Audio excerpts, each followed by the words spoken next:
Hi, my name's Mark, one of the pastors here at Trillium. A few years back, we put in our first elevator at the church, kind of bridge between the different levels.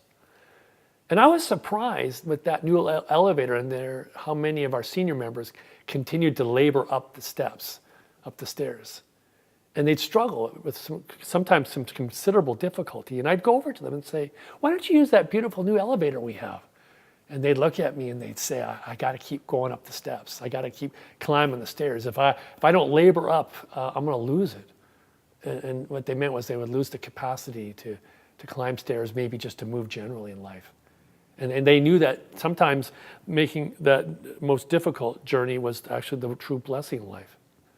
You know, I heard also that in nursing homes, staff are instructed not to do for residents what the residents can do for themselves. The staff intervene and help residents to do things they can't do for themselves.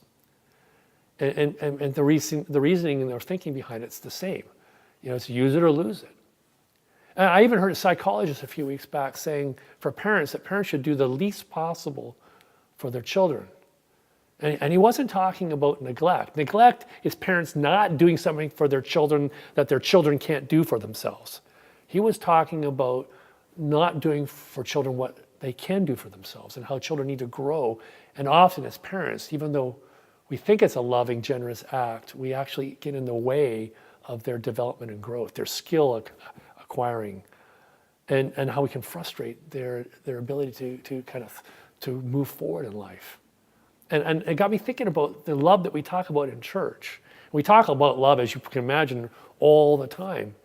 But so often, I think in our culture, we have this kind of mushy idea that love is always being generous to people. It's making their lives easier and better. But it seems to me often in life, love can also sometimes make people's lives more difficult in the moment. If we love somebody, sometimes we need to stand back and let them struggle. Sometimes we need to do nothing in the moment if we want to bless them. There's this notion of tough love. Tough love is this idea of being maybe harsh or stern in the moment for some person's long-term benefit.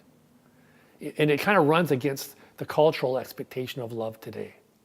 And yet tough love, it seems to me, is often closer to our understanding of God's transcendent love for us than the mushy examples of it in our culture. You know, even today we see that the practice of generosity is sometimes used in a way of thwarting people's growth. And it occurs to me that we need to be, in loving, we need generosity and usefulness. They need to come together. I heard one person talking about this. It needs to be useful and generous. And that's really tough to bring them together.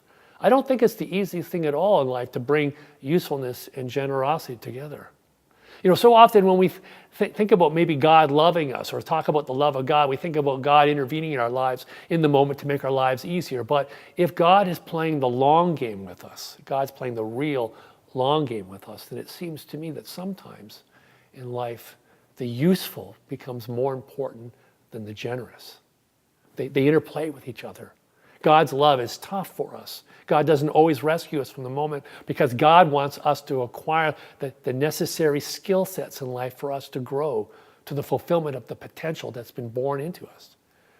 And so no wonder we struggle in life. So no wonder there's no one rescuing us sometimes in the moment and carrying us up the stairs to a moment of victory for us. See, it's in the struggle of life. It's in those difficult moments that we find ourselves in that we actually grow. So love that we hear in the scriptures is both useful and generous. This is something Jesus taught the disciples. He lived it out in his own example. When he left them, they were still useless in our understanding. They had the spirit of generosity in them, but the usefulness had not yet taken hold. But it was only a matter of days after he left them that he promised them that someone would come to them and who would fill them with a power that would make them not only generous, but useful. And that power is still available to us today to transfer our love from simply being generous into being generous and useful.